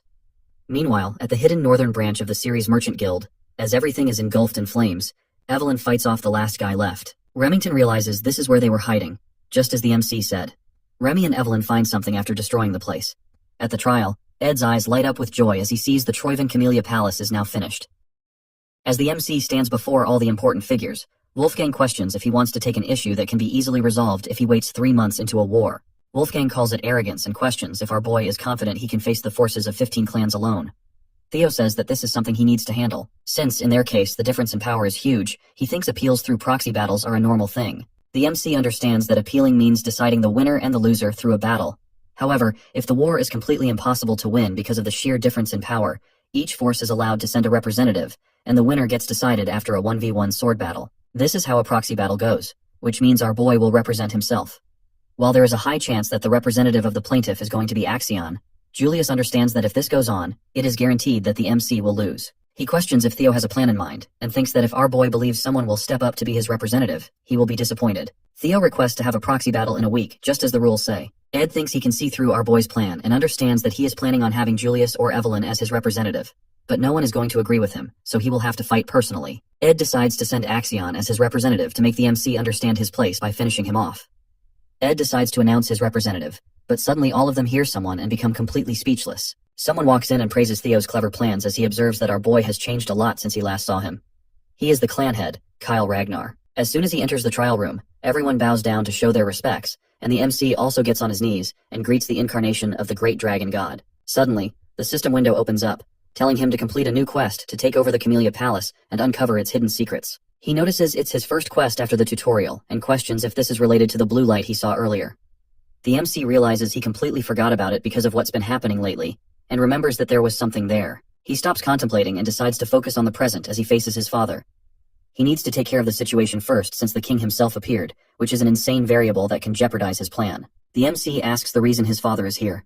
Kyle tells him to stand up and says he heard about the whole situation and understands that his son is trying to make an appeal through a proxy battle. Theo responds positively, and his father says he recognizes it's going to be difficult for his son to enter the battle himself, and questions who Theo is planning on choosing as his representative for the proxy battle. Our boy realizes his father is trying to test him, and says there is no one who can stand in his place, so he is naturally thinking about stepping up himself and being his own representative for the appeal. His father believes his son will lose, but Theo thinks he shouldn't come to such a conclusion without even letting him try. The MC becomes determined to face his challenges and not bend against anyone willingly. After hearing all of this, the king bursts out in laughter and asks the other members of the trial if they heard what his son is talking about. The king becomes impressed by our boy not lowering himself against anyone, and recognizes that this is the best way to describe the Ragnars. The king praises his son for such an amazing attitude. Our boy feels grateful and starts to smile as everything is going according to his plan. He remembers the proxy battle is just bait, and since he doesn't have to fight, he feels amazing to say such words without holding back. He remembers the work he requested from his friends Remy and Evelyn, and understands that he will get his hands on the proof of Camellia Palace's treasonous conspiracy, which will make his victory absolute without even fighting. The king decides to give his son an opportunity, and as the master of Ragnar, Kyle says he wishes to test a single strike against our boy. Theo becomes shocked as his father tells him to forget about the trial. He says if the MC can endure a single blow, he will clear all the charges without punishment. The king tells Theo to come out, but Ed starts shouting as he tries to object. He thinks that testing a single strike against our boy means the king approves of him, which means that if, by any chance, Theo is able to endure the single strike, he will receive the approval of the clan head himself. Ed is sure the MC won't be able to endure it, but just in case he somehow does, Ed decides to object and tries to stop the MC from looking favorable in the eyes of the king. He questions how the vassals and bannermen dare to comment on the blood of the clan leader's son, and continues to talk about the rules of the proxy battle. But Kyle Ragnar tells him to shut up, and makes it clear that if a vassal dares to speak against the Ragnars, they need to just get rid of him. Ed has no choice but to follow the clan leader, and Kyle asks if Julius has anything to say since he has been giggling for a while. The demon dragon says he is just surprised to see the king show interest after such a long time. Kyle Ragnar gets to the point and asks his son if he is willing to do it. Our boy understands that things have taken a huge turn, and even though he was not expecting this, he smiles and decides to accept the challenge. The MC speaks up and tells the clan leader this is too heavy for him, as it is absurd to compare a single strike from the clan leader himself with a proxy war against vassals and bannermen. The king asks if he is trying to refuse, but our MC answers negatively, and says he only wishes to have a fair transfer since the trial has become stricter. He demands that his compensation should also be increased with a cheeky smile on his face. Kyle Ragnar asks his wish, and the MC turns around to look towards Ed and says he wants something like Camellia Palace. Observing all of this, Ed is left speechless. Ed becomes frustrated, and Wolfgang calls it complete madness to propose such a deal with the clan leader himself. He thinks he needs to put the bastard in place since agreements are based on the understanding that both parties hold equal standing. Wolfgang assumes the MC will fail because of his arrogance, but to his surprise, the clan leader agrees with our boy. Kyle thinks that if the MC aims to become the successor, he needs to be at least this courageous and bold. The clan leader asks if the Sky Dragon has any objections, but the man assures him everything belongs to his lord Kyle, so he can't dare to comment on his decision. The lord is happy to hear this and orders them to quickly prepare a stage, as he wants to test his son himself. Theo becomes a bit hesitant, and after a while, as he confronts his father Kyle Ragnar, the other vassals stand on the sidelines to observe. Ed is in complete frustration since the trap he set to catch our MC has turned into a stage favoring him. Ed assures himself not to be anxious, as he thinks that even if Theo has gotten stronger now, there is no chance he can withstand even a single strike from the clan leader, a feat not even high-ranking swordsmen can easily accomplish. Ed assumes Theo is going to die here, but our boy sees through his plans and is confident he won't die thanks to the tutorial reward he received. The king notices something about his son has changed, and questions whether he consumed an elixir without anyone noticing. The king believes even an elixir won't help him change this much, but decides not to care since it doesn't matter to him how the MC became so strong. Our boy realizes his father has seen through him easily. Even the 9 dragons haven't noticed he took an elixir. The king asks if he is warmed up. Theo answers positively, and his father cheers that normally he uses his great sword. But since our boy doesn't even know how to use mana yet, his father is trying to go easy on him by using a rusty steel sword instead. The clan leader asks if he has any objections. Theo says he doesn't, and the father becomes serious as he decides to begin the fight. An immense aura starts to spread everywhere as the clan leader moves forward, making our boy anxious. Theo observes the immense pressure his father emits with just his fighting spirit alone. The clan leader praises him, surprised that his son is still standing. Theo remains confident since his strength has almost tripled because of the reward he received after clearing the tutorial known as the Experience Elixir. Using the elixir, he was able to gain 5 levels, and he put all the stats into his strength. With this much strength, he feels true freedom as he leaves the realm of the weak and enters the realm of the extraordinary. The MC is confident he can survive at least a single strike from his father, and as the clan leader throws his attack, everyone becomes speechless while Ed believes the MC will die. Our boy puts all his focus into defending himself and is able to see the attack coming. The huge red beam of light falls to the ground, destroying the whole stage, and after the smoke clears, the clan leader smiles to see that he was able to finally find a decent son, as our MC remains standing, leaving everyone shocked. Theo proves his innocence through his will and determination. After successfully surviving the strike, the trial concludes, and the system shows that the sudden quest, Single Strike from Kyle Ragnar, has been successfully finished. Theo receives an inventory and a mysterious blue key as a reward for his achievements. After some time, our boy wakes up while questioning where he is. His mother, Cecilia, becomes happy to see her son wake up and shares that he fainted while standing. She starts to cry while holding his hand as she expresses her feelings about when she found out the clan leader himself challenged our boy. Cecilia becomes concerned and asks if he has any more injuries, assuring him she will immediately call a physician if he has any fractures or dislocations. Theo tells her he is fine but doesn't recognize where he is. Julius comes in and says that by the orders of the clan leader, the Lady of Camellia Palace, Axion, and the Director of Intelligence have all been vacated. Theo becomes happy as he realizes they are inside the Camellia Palace. The system updates him on the situation and shows that he just needs to uncover the secret now. Inside the Camellia Palace's garden, Imel starts creating a fuss, as she doesn't understand why she is being forced to vacate her own property. The servants try to calm her down and start begging her not to create such a fuss. Meanwhile, observing all of this, Ed gives an order to Axion to kill Theo Ragnar. Axion shares his plan for the awakening ceremony, but Ed tells him to cut off Theo's head to finish him off for good. Axion observes Ed's eyes, which are burning with intense desire for revenge. After everything settles down at the Camellia Palace, our boy understands that despite everything going against his plan, he achieved far better results than what he was expecting. He managed to obtain the Camellia Palace without using his trump card, and on top of that, he has obtained another authority. He uses the inventory skill and pulls out an item from inside it. The MC munches on the apple and wonders how such things are possible but recognizes it's very useful. Theo pulls out the blue key from his inventory, which he obtained recently, and believes that it is definitely related to something important. As he focuses on a door, the keyhole suddenly lights up. Theo decides to unlock the door, and as he opens it, he is surprised to see a deep tunnel. The system tells him he has discovered a dungeon for the first time, and the experience he gains inside the dungeon will double as a reward. Seeing a cave inside the Camellia Palace, he assumes it is another quest of some kind and decides to clear it since he doesn't want to miss out on any experience.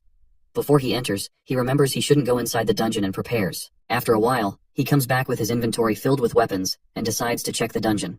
As he walks forward, he notices a huge wolf staring at him and recognizes that it is big enough to be a demonic beast. The wolf monster pounces on him, but our boy is able to defend himself with a shield.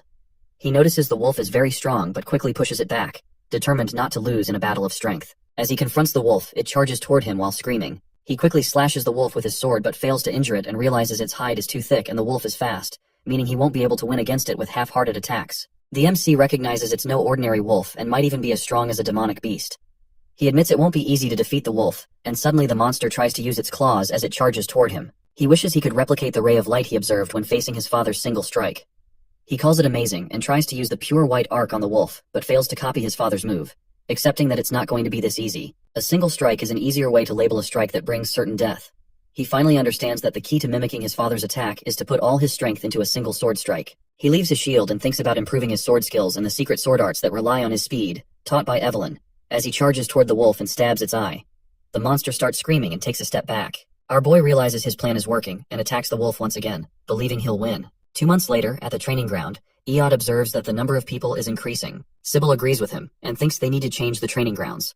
A rumor about the clan leader teaching the young master Theo a single strike has been spreading lately. So many people now want to spar with him. As Sybil is talking about our boy, someone comes from behind and addresses him as a lackey.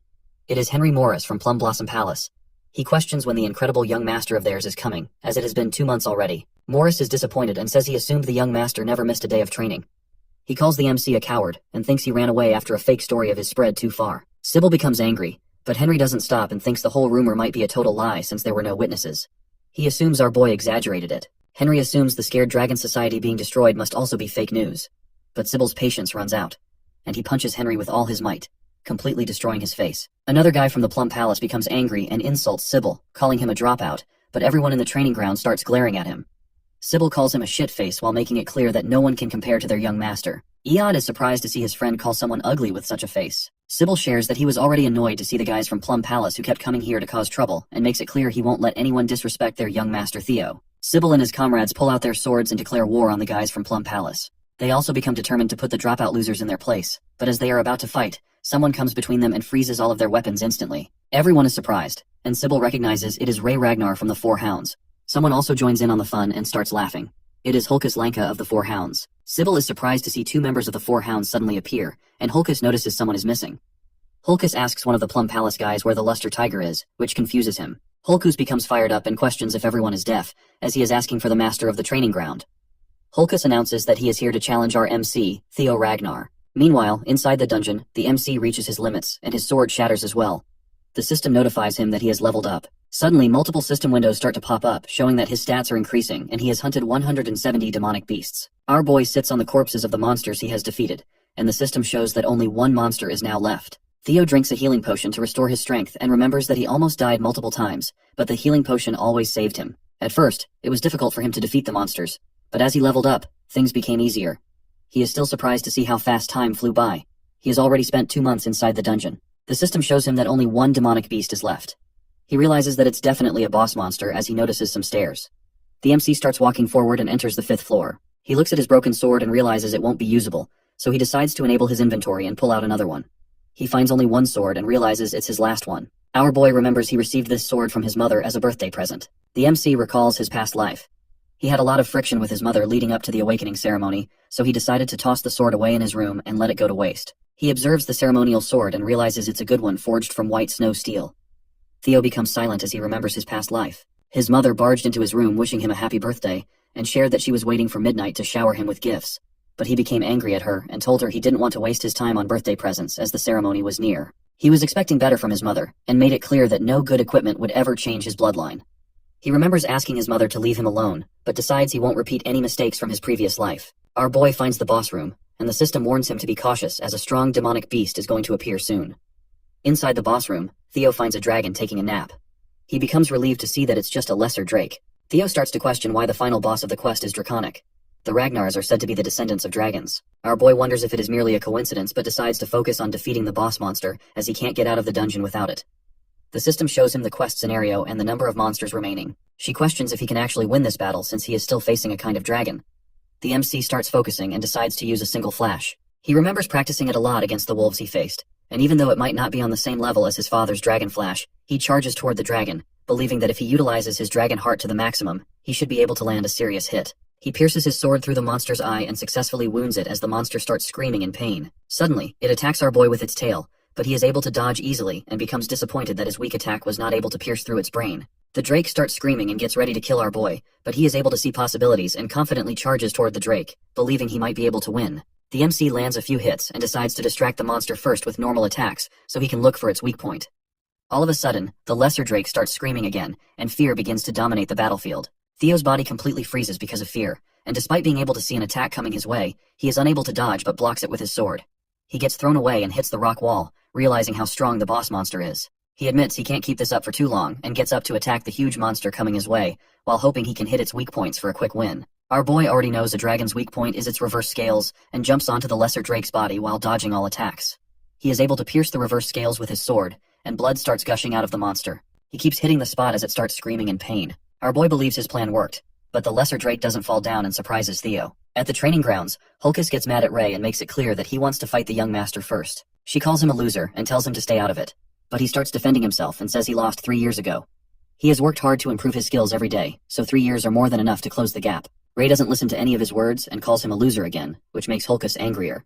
He decides to have a duel with her and mentions that the winner will get a chance to fight Theo Ragnar. He hits her with a huge weapon, but she is easily able to stop his attack without being phased.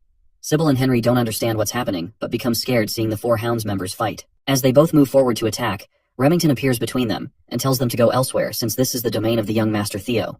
He makes it clear that he won't allow anyone to cause trouble for the Master. Hulkus becomes happy to see Remington and shares his desire to fight him as well, but Remington asks Hulkus to understand his words. Suddenly, all of them start to feel an immense pressure, and Remington questions the source of this menacing killing intent.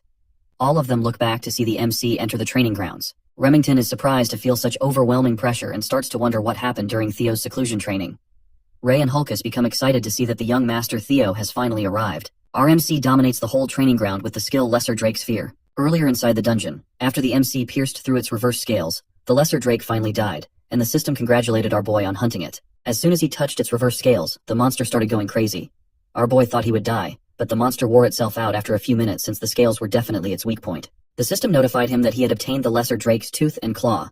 The tooth was an enhancement material for weapons, while the claw could be used to increase a weapon's sharpness. He decided to use his rewards to fix the sword he had since he didn't want to lose a gift his mother gave him. The MC also received a skill called Lesser Drake's Fear, which surprised him. He read the stats and realized the skill could inflict fear on a target weaker than him. He was shocked to receive such a skill, as he believed only a few chosen ones could use it. He's happy to see he is getting a chance to try it, and while putting all his stuff back in inventory, he questions whether the skill will be useful for him in Ragnar, since the place is already swarming with powerful people. The Camellia Palace dungeon gets cleared, and our boy finally gets out after finishing the quest of uncovering the palace's secrets. For successfully clearing Scenario Quest 1, he receives a nest compass as his reward. He doesn't understand what it is, and questions whether it's going to be useful in the next quest. Theo puts it in his inventory and decides to go rest in his room first since he's completely exhausted. But suddenly, a maid rushes towards our boy and informs him that he needs to take care of an urgent matter. She notices the wounds on his body, but he brushes it off and asks about the issue. The maid informs him that there's a brawl happening in Training Ground 4. Our boy enters the training ground after hearing this, dominating everyone with his new skill, Lesser Drake's Fear. He angrily tells everyone to get lost since he needs rest. The immense aura knocks people unconscious, but Hulkus becomes excited to see such overwhelming killing intent and charges toward our boy without a second thought, to see who is stronger. Hulkus attacks with his sword, but the MC easily overpowers him with just one swing, leaving everyone shocked. Hulkus gets knocked back and cannot believe his strike was deflected so easily. The MC is surprised by his progress after dungeon training, but Hulkus doesn't back down. He has always been considered the weakest member of the Four Hounds of the North because he is very dumb, and never rounds out his arsenal either. Hulkus attacks Theo again, challenging him to block it. Despite being the weakest, Hulkus has never once been outmatched in terms of raw strength, but now the MC is surprised to see that he is able to keep up with Hulkus, and with a single slash, he counters Hulkus and defeats him. He feels amazing after leveling up so much, and Hulkus starts coughing up blood, loses consciousness, and falls down. Theo realizes he was too careless and should have held back but feels glad he was facing Hulkus, who is known for his toughness and can tank such attacks. The MC notices Hulkus only fainted. Sybil becomes surprised, and everyone in the training ground starts cheering for the young master who easily defeated the Black Bear, one of the Four Hounds, with a single strike. Theo assures them Hulkus is still alive. Suddenly, his sword breaks as well, which disappoints our boy since it was a gift from his mother. Everyone keeps cheering for the MC, and they all praise him for breaking his sword with a single strike. He doesn't understand why they are so happy. Meanwhile, observing all of this, Ray remembers one of her past memories. When she was a little kid one day, the MC found her and questioned why she was walking around in such cold weather while wearing barely anything. Theo gave Ray his own scarf and thought she still looked really cold, so he decided to take her to his house and told her he would take her home once the snow finally stopped. After recalling all of this, she starts smiling and leaves the battleground. Remington is surprised to see her smile. After a while at the Camellia Palace, our boy looks embarrassed as the maids congratulate him on getting a new title, Luster Tiger. One of the maids is happy to see his hard work finally paying off and advises him to keep it up and maintain the momentum until the awakening ceremony. She believes he can do it, and suddenly, his mother appears and starts feeding him the new abalone dish forcefully. He tries to stop her, but she starts stuffing his face with more food as he begs her to stop. While eating, he remembers his past life and starts to feel grateful. He tells his mother the food is very delicious, and she notices the broken sword. She becomes shocked, and the MC starts sweating anxiously. He tells her it broke during his training and starts apologizing since it is a precious gift she gave him on his birthday. Theo's mother becomes angry at the person who swore it wouldn't break, as it was made with white snow steel and ebony steel wood. He asks if she is talking about the steel wood from the southern jungle. She answers positively and tells him it is a rare and precious material, but feels disappointed to see it was all a lie. She thinks that if the guy was telling the truth, the sword wouldn't break so easily. The MC realizes how precious the materials are, and becomes surprised since he was not expecting it to be so valuable. He wonders how his mother found such a sword. She decides to go ask the maker for some explanation, and force him to make a better sword this time that is perfect for her precious son. He assures her it's fine and that he can just use another sword. but she rejects the idea and tells him people are finally coming to see his true powers, so he needs to be even more careful than before. Since the awakening ceremony is really close, she says she won't allow him to attend the ceremony while carrying a shabby old sword. Theo is happy to see his mother care so much about him, and Cecilia decides they should get going since they are done talking. The MC is confused. She reveals that they are going to the best workshop in all of Winterra, known as the Basque Workshop. Basque Workshop is one of the top 3 manufacturing workshops of Winterra, and its fame comes from the sheer size that rivals a factory. However, the most notable thing about the workshop is its master. She is a person who falls into the category of special rank by the intelligence agency, and a blacksmith with the title of Master Craftsman, which only 2 other Ragnar artisans hold. The MC is surprised to see the elf of capitalism incarnate, the demon craftsman Kurson. He never expected to meet such a tycoon and questions how his mother has connections with the demon craftsman. Cecilia angrily questions why her mother is still smoking. Hearing her call Kurson her mother, our boy becomes speechless.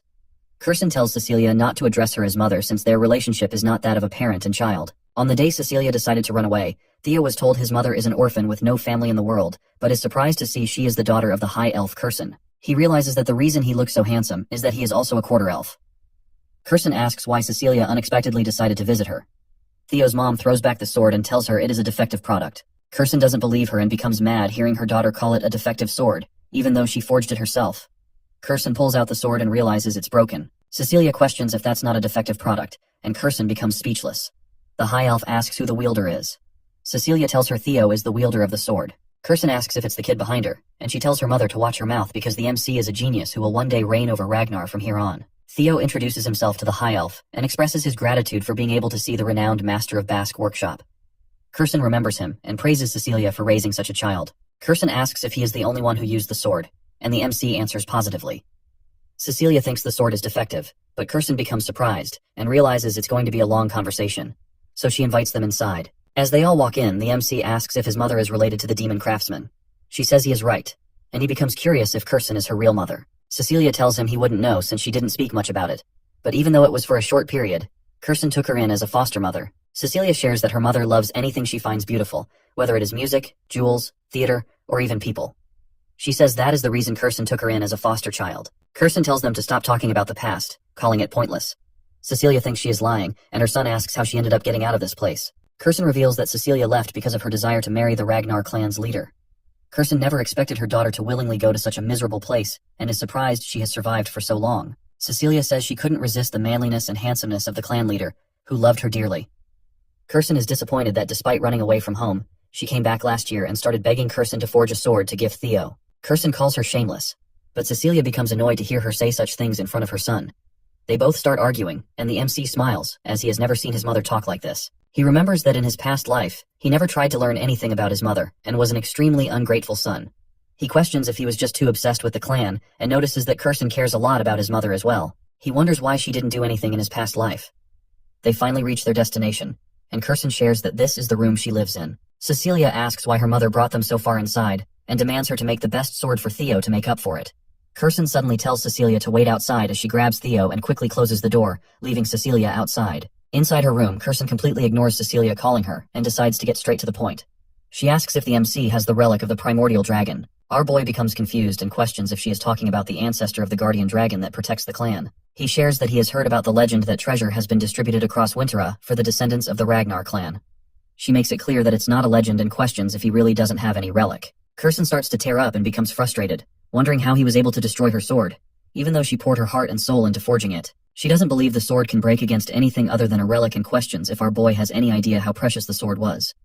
He tries to apologize and remembers that the sword got damaged while he was fighting a lesser drake. He doesn't understand anything about relics, but she gives up and decides to show him instead so he can understand faster.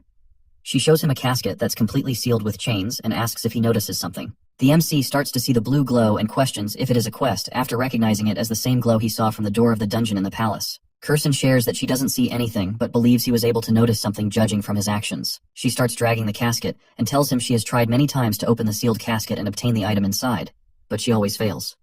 She puts down the shield casket and mentions the primordial dragon's relic. Kurson shares a story of the primordial dragon that removed one of its fangs and forged a blade from it, known as the monster sword, White Moonlight Blade. She tells him that if he tries to break the seal on the casket and is successful, she will hand him the sword known as the White Moonlight Blade. The MC looks a bit confused, and she reveals that if he fails to open it, he might lose his life in the process. She questions if he still wants to try it, and the MC starts smiling out of excitement. He makes it clear that the sword is now his. The system shows that the next scenario for the quest is to be chosen by the primordial dragon's relic, the White Moonlight Blade. The White Moonlight Blade is a sword of the leader of Black Snow, who is one of the 9 dragons known as the Black Dragon. Very few people know about the sword because everyone who has ever seen or talked about it has either died or gone missing. Our boy remembers a mysterious man who noticed him and was surprised he was visible to Theo. The MC ended up seeing the true form of the sword through sheer coincidence, and doesn't understand why the Black Dragon let him live. He is surprised to find out that the Black Dragon's White Moonlight Sword is here, and it is an actual relic of the primordial dragon. He remembers running into the Black Dragon 4 years ago and realizes Kirsten was in possession of the sword during that time. She asks if he wants to open it, and the MC starts smiling, becoming determined to obtain the sword no matter what. He tells her it's his sword now, and while observing the casket, he realizes it's very similar to the Camellia Palace. He tries to use the blue key to open the casket. Kirsten is confused as our boy unlocks the gasket, and a weird light starts to shine. Suddenly, Kirsten becomes concerned as our boy starts getting pulled inside by a mysterious black fog. The MC tries to free himself but fails and gets dragged into a mysterious place. He opens his eyes and doesn't understand where he is. Theo recognizes the Rose Palace while everything is engulfed in fire. He doesn't understand why he is seeing all of this again. And while watching his past memories, he realizes he completely forgot how weak he used to be. Because of this, he needs more power. Enough to defeat Randone and crush the Camellia Palace. A griffin starts messing with his brain and grabs our boy, ready to eat him whole, but the MC wakes up and grabs its beak, catching it off guard. He becomes aware that the monster is trying to take over his mind by using his desire for power against him. The MC realizes this is why it is called a monster sword. The mysterious griffin calls him insolent and tries to free itself, but the boy confidently tells it he has already conquered all the despair it's trying to show him a long time ago. He questions if the monster was hoping he would be tempted by its useless powers, even though he has already seen many quests. The griffin becomes confused, and our MC notices it looks very different from the griffin in his memory. The monster tries to free itself, but our boy doesn't let go and remembers it was at least 10 meters tall, but right now they are both of similar heights. He questions if the griffin became smaller because it was seen for a long time. He decides not to care about it, and makes it clear that the Moonlight Sword is now his as he tries to punch the griffin with an evil look. The monster tries to talk it out with him. Meanwhile, inside Kirsten's room, Cecilia starts screaming after seeing her son knocked unconscious. She tries to wake him up, but nothing works, and Cecilia starts crying as she questions her mother why her son is unconscious like this. Kirsten becomes speechless as Cecilia cries and says she never asked her mother to do this. She just wanted a sword for her son. Kirsten observes that there is a monster's energy linked with Theo's bloodstream, which is something she has never seen or heard about before. She was hoping he would be okay since he already possessed a relic. Cecilia tells her mother that if anything bad happens to her son, she will never forgive Kirsten for her actions. All of a sudden, the MC grabs the Moonlight Sword, and a mysterious light starts to form around his chest. Cecilia becomes concerned and tries to wake him up. Theo finally opens his eyes. She hugs her son tightly as she starts to cry. She tells her son she was very worried, but he assures her not to overthink it as he is completely okay. The system congratulates him on hunting a griffin and finishing the quest. As a reward, he becomes the owner of the White Moonlight Sword. The MC understands that he survived because of his luck. The griffin was easily defeatable because it was just freshly unsealed, and any psychological attacks were of no effect on him. The system notifies him that he has observed the monster energy of the White Moonlight Sword, so now his magic power has greatly increased. His magic power surpasses 200, and his body starts glowing. Our boy learns that his magic power has started to gain divinity, and has increased to the level of a high-ranking swordsman. He feels disappointed to know he can't use the magic power right away, as he needs to hold himself back until the awakening ceremony.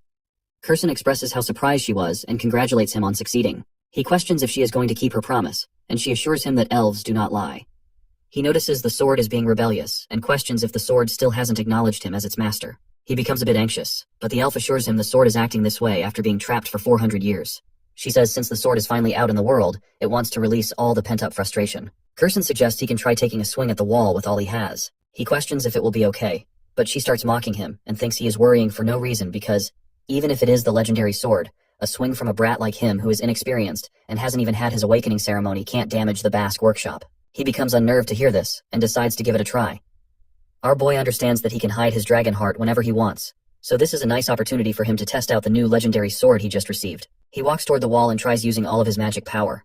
The MC excuses himself and removes the cover of the legendary Moonlight Sword as he gets ready to take a swing. Kirsten observes him and becomes concerned. She tries to stop our boy, but he ends up using an attack known as Single Flash, completely destroying the workshop's wall. Cecilia becomes astonished while Kirsten's eyes fill with anxious tears at the sight of the destruction.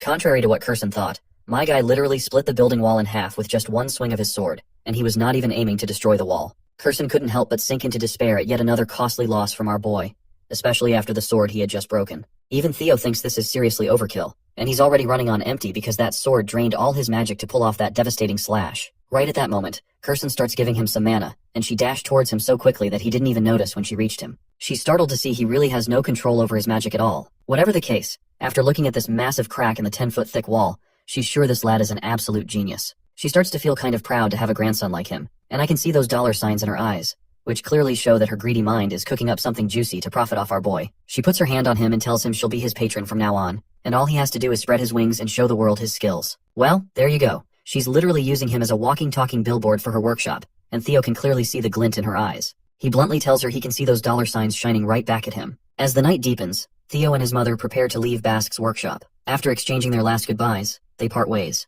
We see the fangs she's holding, and it turns out Theo gave them to her as wall repair funds. She's thrilled to have this loot from a Drake, and is sure he must have snagged it while obtaining the relic. She's also feeling proud of her daughter, thinking about how she raised such an incredible son. Right at that moment, someone drops by and greets her with her title of Demon Craftsman. Kirsten freezes for a moment at the sound of this familiar voice. She turns around and asks why he's here, but this mysterious crow of Rober Ragnar just simmers with a red glint in his eyes and doesn't say a word, leaving us hanging in suspense. 5 days pass, and the day of the awakening ceremony has finally arrived. As usual, Evelyn and Theo are in the middle of a sparring session. After exchanging blows with him, she can tell that his swordplay has gotten stronger and faster overall. My guy just flashes a grin, saying he's really glad to hear this because he never thought someone like Evelyn would ever praise him. The onlookers, as usual, are sweating their balls because they feel like weak sauce compared to Theo.